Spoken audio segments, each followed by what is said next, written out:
بسم اللہ الرحمن الرحیم۔ ناظرین السلام علیکم۔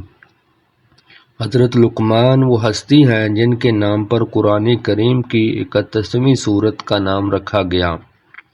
حضرت لقمان علیہ السلام نے اپنے بیٹے کو نصیحت کرتے ہوئے فرمایا، اے میرے پیارے فرزند، برائی کی آگ برائی سے نہیں بجھتی۔ جس طرح سے آگ کو پانی سے بجھایا جاتا ہے، اسی طرح برائی کی آگ کو اشائی کے پانی سے بجھایا جاتا ہے۔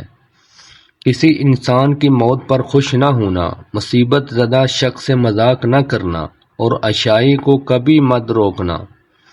پیارے بیٹے، تم جس دن سے شکم مادر سے باہر آئے ہو، آہستہ آہستہ دنیا سے دور ہو رہے ہو اور آخرت کے قریب پہنچ رہے ہو۔ اس لیے تمہیں چاہیے کہ پیش آنے والی چیز کی تیاری کرو۔ تقوی کو تجارت قرار دو گے تو نفع حاصل کرو گے۔ جب تم سے کوئی غلطی سرزد ہو تو فوراً صدقہ دو تاکہ تمہاری غلطی کا ازالہ ہو سکے۔ یہ والے لوگ کے ساتھ شروع۔ پیارے بیٹے، احمق شخص کے لیے نصیحت کا سننا اتنا ہی مشکل ہے جتنا بوڑھے شخص کے لیے پہاڑ کی چڑھائی۔ فرصت کی گھڑی سے اس طرح گزرتی ہے جیسے بال۔ اسی لیے فرصت کے وقت اٹھ کھڑے ہوں۔ اے فرزند آدم، آنے والے دن کی فکر نہ کر، کیونکہ اس دن اگر تیری زندگی ہے تو خدا تیرا رزق بھی اسی دن لائے گا۔ محبت ایک ایسی چیز ہے جو سیکھنے اور کسی کے بتانے کی نہیں ہے۔ دوست کے اسرار حسین ہوتے ہیں، اسی لیے عاشق کے دل میں قیام ہوتے ہیں۔ عزت یہ ہے کہ حق تعالیٰ کا قرب حاصل ہو اور ذلت یہ ہے کہ حق تعالیٰ سے دور ہو جائے۔ خود غذا کھانے سے پہلے اپنے جانوروں کو چارہ ڈالنا۔ اگر کھانا کھانے سے پہلے صدقہ دے سکو تو یہ کام بھی ضرور کرنا۔ سواری کے عالم میں اللہ کی کتاب کی تلاوت کرنا اور عمل کرتے ہوئے تسبیح الہی کرنا اور تنہائی میں دعا کرنا۔ میرے فرزند، اگر دنیا میں عزت حاصل کرنا چاہتے ہو تو لوگوں کے اموال میں کسی قسم کا ضمانہ رکھنا، اسی لیے کہ انبیاء کرام نے یہ اعلیٰ مرتبے طمع کو ترک کر کے حاصل کیے ہیں۔ ہر شخص کو اس کے ہنر اور جوہر کے مطابق جگہ دینا۔ جاہل لوگوں سے مت ملنا ورنہ وہ تجھے بھی جاہل بنا دیں گے۔ عبادت میں دل کی، مجلس میں زبان کی، غصے میں ہاتھ کی اور دسترخوان پر پیٹ کے حفاظت کرنا۔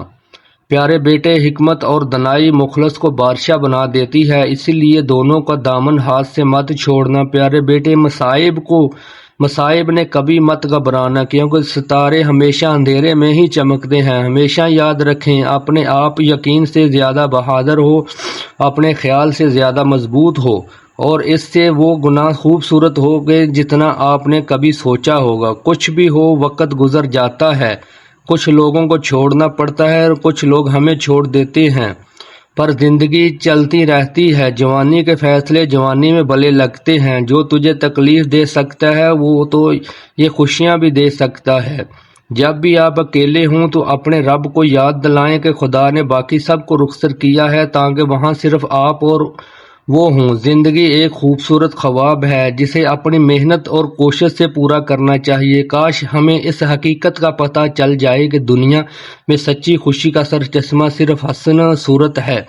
جب گناہ کے بعد ندامت نہ ہو، اندیشہ ہے کہ اسلام سے باہر کر دے۔ مجلس کے اندر بیٹھ کر قریب تر مزاج پر کسی گرد مزاح کو انتظار نہ ڈالے۔ جو بندہ گناہ سے پاک ہو وہ نہایت دلیر ہوتا ہے اور جس میں کچھ عیب ہو وہ سخت دل ہو جاتا ہے۔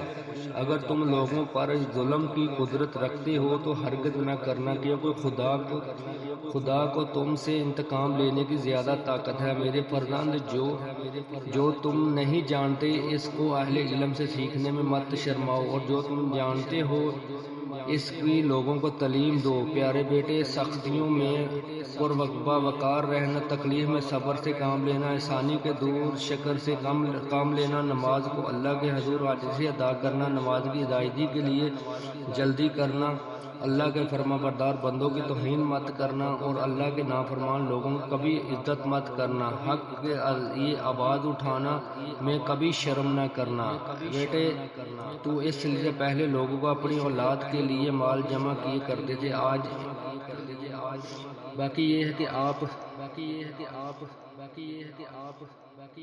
ان عورتوں سے ہمیشہ دور رہو جو تمہیں کنگال کر دیں گی۔ اول جھوٹی عورت جو ہمیشہ تمہیں دھوکے میں رکھے گی۔ دوم بخیل عورت جو اپنے تھوڑے سے نفع کے لیے تمہارا بہت سا نقصان کر دے گی۔ سوم بد عمل عورت جو تمہیں ایک نوالے پر بیچ ڈالے گی۔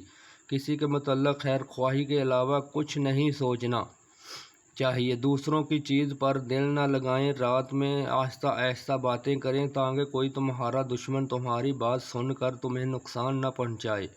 دوست اور دشمن دونوں سے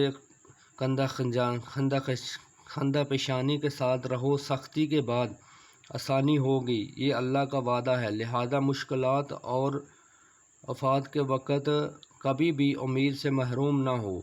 کوئی چیز اچھی یا بری نہیں ہوتی لیکن سوچ اسے بنا دیتی ہے۔ جو بات دشمن سے پوشیدہ رکھنا چاہتے ہو دوست سے بھی پوشیدہ رکھنا۔ ہو سکتا ہے تمہارا دوست کبھی تمہارا دشمن بن جائے۔ اے فرزند، وقت کی اگر قیمت ہے تو اس کا صحیح استعمال ہے۔ بے وقوفوں سے دوستی مت کرنا، یہ مشکل وقت میں تیری مشکلات میں اضافہ کر دیں گے۔ بدگمانی کو اپنے اوپر غالب مت آنے دینا، ورنہ دنیا میں تمہیں کوئی بھی ہمدرد نہ ملے گا۔ جو بات تم نہیں جانتے منہ سے نہ کہو، اور جو جانتے ہو اسے مستحق کو بتانے میں کبھی بخل نہ کرو۔ دنیا کے عظیم رہنما وقت کے دیے ہوئے معیار سے بلند ہوتے ہیں۔ اگر غریب فاقے سے مر رہا ہو تو یقیناً امیر نرمی سے مرے گا۔ برداشت کے کانوں سے سنو، رحم کے آنکھوں سے دیکھو اور محبت کی زبان سے بات کرو۔ سو جاؤ کیونکہ رات کو جاگنے والوں کو صبح فرصت نہیں ملتی۔ اگر جوانی میں انسان اپنے مستقبل کا خیال رکھے تو بڑھاپے میں حسرتوں کا شمار بہت کم ہوتا ہے۔ پوری دنیا میں ایک ہی شخص ہے جو آپ کی زندگی بدل سکتا ہے اور وہ آپ خود ہیں۔ اپنے آپ کو ایک پل سے گزرنے والے مسافر کی طرح بناؤ جس نے پل سے گزرنا ہے اور اس پل کے تعمیر سے اس کا کوئی سروکار نہیں۔ اے میرے فرزند، اپنے راز کو چھپانا، اپنے کردار کی اصلاح کرنا۔ اگر تم ایسا کرنے میں کامیاب ہو گئے تو دشمن سے اللہ تمہاری حفاظت کرے گا۔ اپنی بڑی سے بڑی نیکی کو بھی کبھی عظیم مت سمجھنا اور کبھی بھی اپنے چھوٹے سے چھوٹے گناہ کو حقیر مت سمجھنا۔ لوگوں پر کبھی ان کی طاقت سے زیادہ وزن نہ ڈالنا، اس لیے کہ تم جسے ناقابل برداشت تکلیف دو گے وہ تم سے علیحدہ ہو جائے گا۔ اس صورت میں اکیلے رہ جاؤ گے، تمہارا کوئی بھائی اور دوست تمہاری مدد نہیں کرے گا، بالآخر ذلیل ہو جاؤ گے۔ جو شخص تمہارا کوئی عذر سننا نہیں چاہتا اور تمہارے لیے کسی حق کا نہیں، اس کے سامنے عذر خواہی مت کرنا۔ اگر تم جوانی میں عرب سیکھ لو گے تو جوانی میں فائدہ حاصل کرو گے۔ چند دنوں میں دولت مند ہونا ہے تو سفید خرگوش کے ناخن اتار کر جیب میں رکھ کر چلا کرو، جلد دولت مند ہو جاؤ گے۔ مومن درخت خرما لگاتا ہے اور ڈرتا ہے کہ کہیں اس کا فرق کانٹے نہ ہوں۔ کانٹے بوتا ہے اور خواہش کرتا ہے کہ ان میں